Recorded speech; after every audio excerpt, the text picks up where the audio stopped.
Samudra ridho perjalanan para pencari.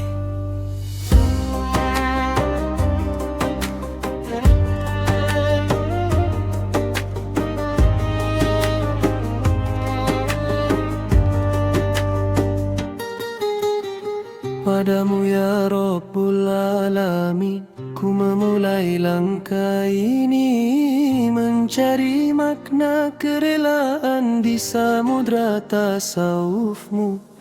Ridho bukanlah pasrah hampa, bukan diam tanpa daya, tapi makam tertinggi jiwa, puncak tawakal menuju asmamu. Ini perjalanan hati, dari resah menuju tenang, dari tanya menuju terang, menerima qada dan kadarmu dengan penuh cinta. Mahkota di ujung perjalanan, buah cinta yang tak bertepi, kunci sakinah di dalam dada, pintu merasakan ihsanmu dalam setiap keadaan. Oh Rabbi belo por cinta, ajarkan ridho lahir dari mahabbah, bukan untuk surga atau neraka, tapi karena Engkaulah yang berhak dicinta.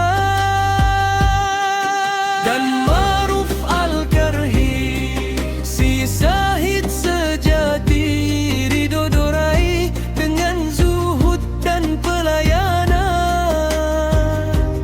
mencintai saudara yang papa, layani mereka dengan tulus tanpa pamrihan.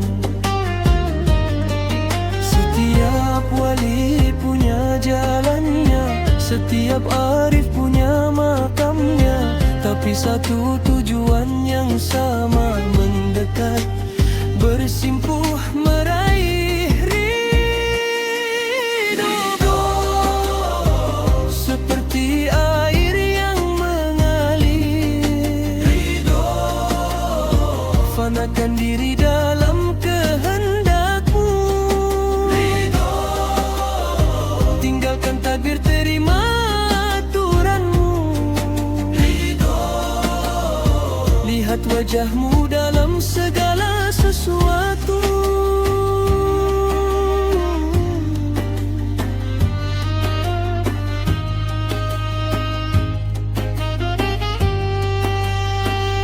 Lewat mujahadah, Al-Ghazali bersabda, bersihkan hati dari kotoran dunia, muraqabah, muhasabah,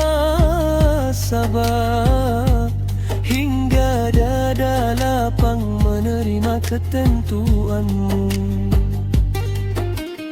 Al-Qushairi susun maqamatnya, dari sabar, syukur, tawakal yang teguh, hingga puncak ridho yang membahagiakan surga dunia bagi para arif yang rindu.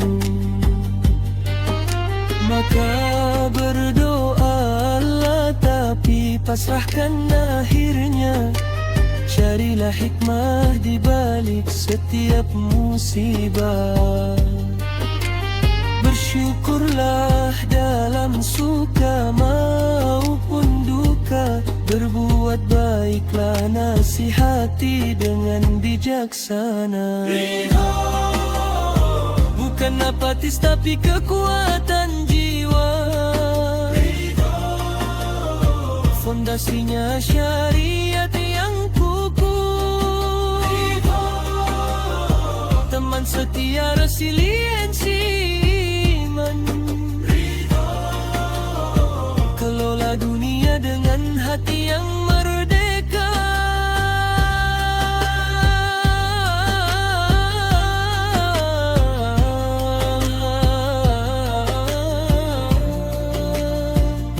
Ya Allah, anugerahkan kami ridho seperti yang Kau beri pada para kekasih-Mu.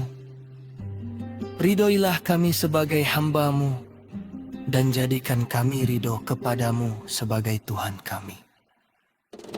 Allah ridho pada mereka, mereka ridho padanya. Itulah keberuntungan yang